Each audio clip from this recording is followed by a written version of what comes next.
y aller si vous êtes seul, si vous êtes jeune, si vous êtes vieux, si vous êtes en famille. La seule condition, c'est d'aimer rire. C'est Alibi.com 2 avec Philippe Lachaud qui sort aujourd'hui et qui est avec nous. Je crois que vous aimez bien les belles voitures.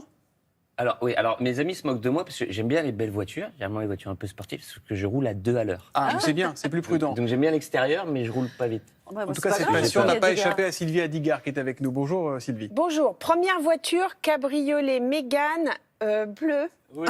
Je pensais que c'était jaune, mais non, visiblement c'est bleu. Que vous aviez acheté d'occasion, c'est ça?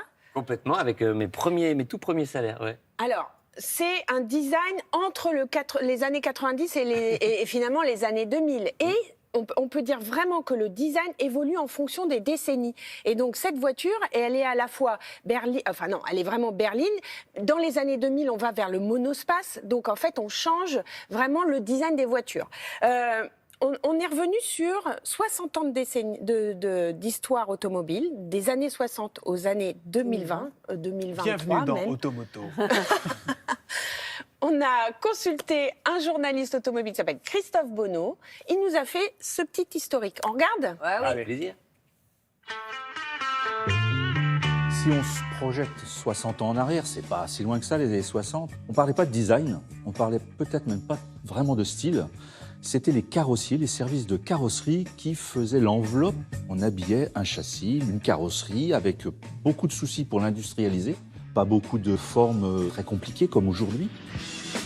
Alors les années 70, je vais rappeler quand même que c'est des années de crise pétrolière. Donc il va falloir que les voitures consomment moins de carburant. Donc le style est impacté pour créer des voitures aérodynamiques. Et puis aussi de l'autre côté, il y a les normes de sécurité. 1972, c'est 12 000 victimes sur la route. Donc il va falloir créer des voitures beaucoup plus solides. Et là, le designer va falloir qu'il s'adapte à l'évolution perpétuelle des soubassements mécaniques.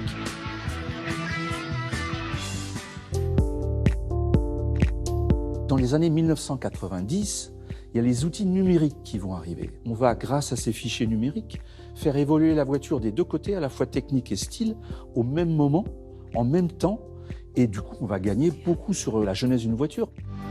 Aujourd'hui, en 2023, l'industrie automobile est en train de vivre une mutation qui est la plus importante qu'elle n'a jamais connue depuis sa naissance. C'est-à-dire qu'on a mis à la poubelle tout ce que l'on connaissait, les architectures avec des moteurs thermiques.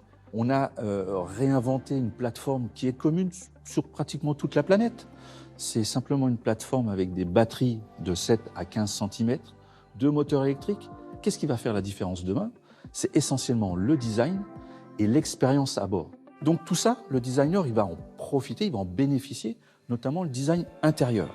On est dans un habitacle où tout a changé.